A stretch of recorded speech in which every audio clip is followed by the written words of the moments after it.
face consequences, they threatened. But my property wasn't even part of their association. When I discovered their secret money-stealing scheme, I knew exactly how to get revenge. They never saw it coming. Before watching full story, comment below from where you watching, also like and subscribe for more stories. I couldn't believe my eyes when I opened that envelope. A bill for $500 with the words monthly HOA rent printed at the top. But this was my house. I had bought it with my hard-earned money just 3 months ago. And more importantly, my house wasn't even part of any homeowners association. My name is Ali, and I had just moved to Riverside community after saving for 10 years to buy my dream home. It was a small but beautiful house at the edge of the neighborhood, separated from the main community by a small stream.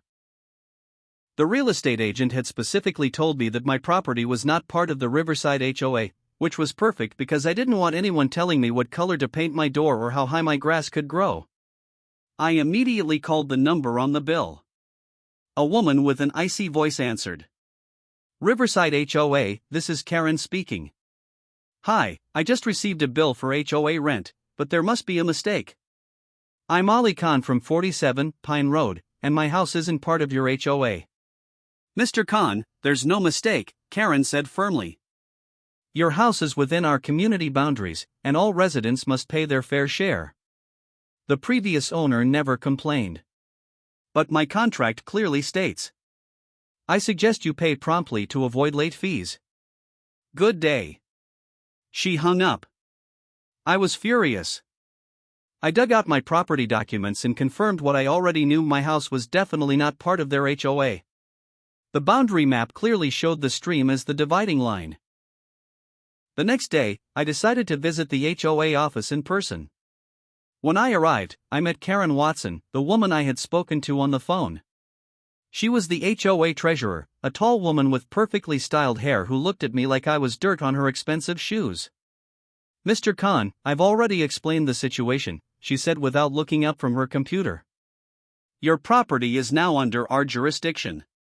But that's not legal. I have documents proving. Perhaps you should read our bylaws more carefully, she interrupted, sliding a thick binder across the desk. Page 43 clearly states that we can adjust boundaries as needed for community cohesion.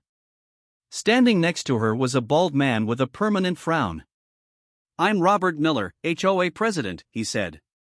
We recently voted to include your property in our jurisdiction. It's for the best, really. Your cultural decorations would lower property values otherwise. I was shocked. Was he referring to the colorful welcome sign with Arabic calligraphy my mother had gifted me?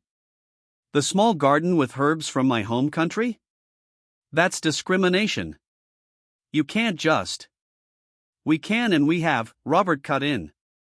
Pay the fees or face consequences. We have lawyers, Mr. Khan. Do you? As I left their office, I overheard Karen whisper to Robert, these people never understand how things work here. We'll make him fall in line. These people? I couldn't believe what I was hearing.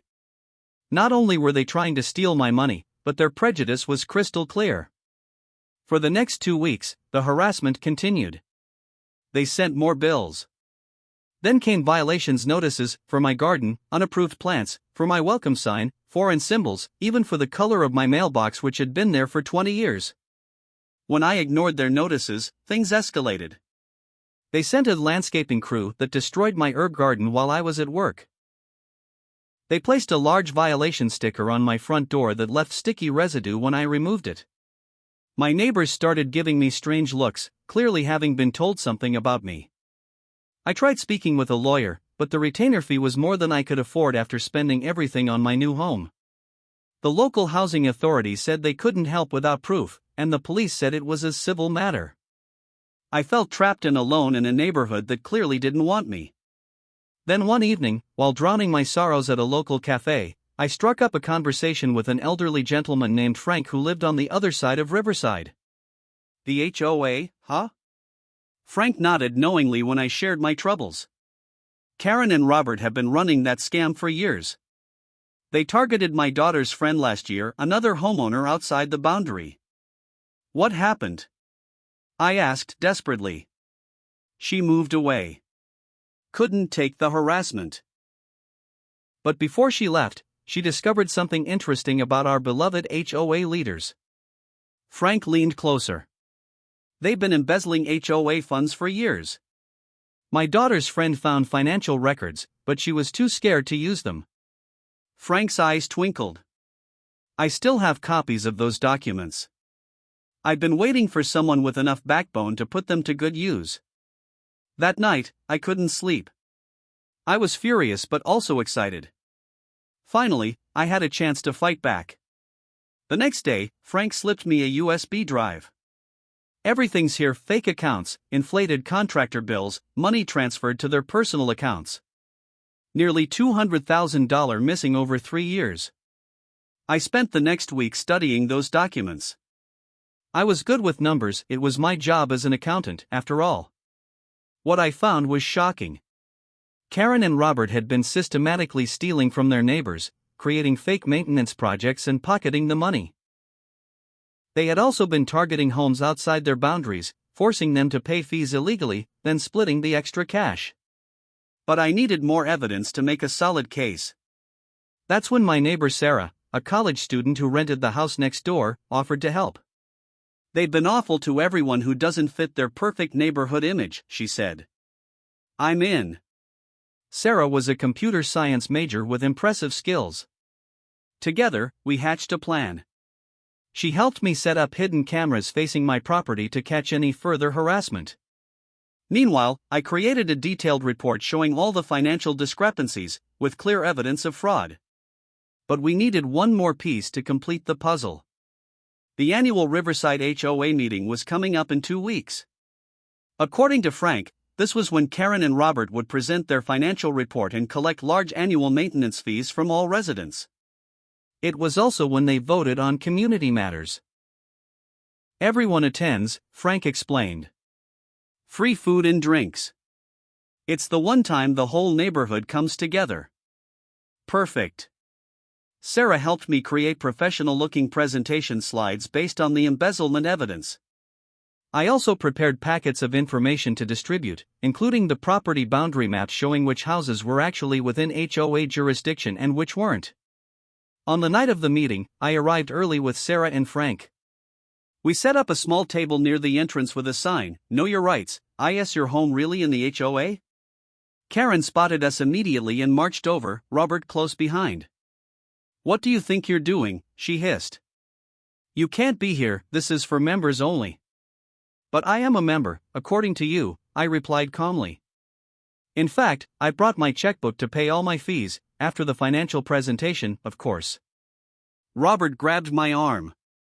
"Remove this display now, or I'll have security escort you out." "I wouldn't do that," Frank said, stepping forward. "Not when Mr. Khan has been added to tonight's agenda." Karen's face went pale. "What are you talking about? The agenda was finalized weeks ago."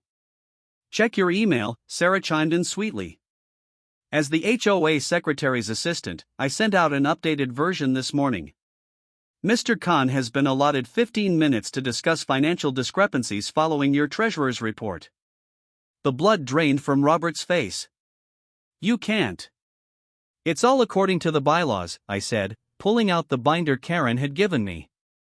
Page 67, any member may request agenda modifications up to 24 hours before the meeting with secretary approval. Your secretary approved it.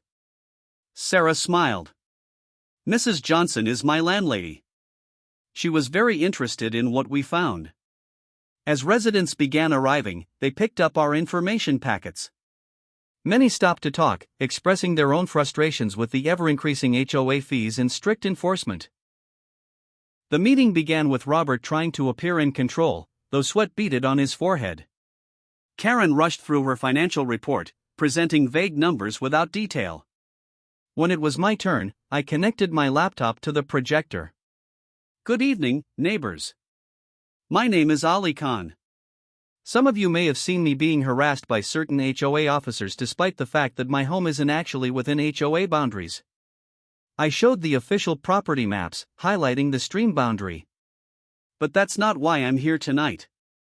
I'm here because, as an accountant, I noticed some concerning patterns in the HOA's financial reports. Slide by slide, I revealed their scheme. The fake landscaping company owned by Karen's brother. The non-existent roof repairs on the community center. The administrative fees that went straight to Robert's personal account. In total, $237,456 of your money has disappeared over the past 3 years, I concluded. The room erupted.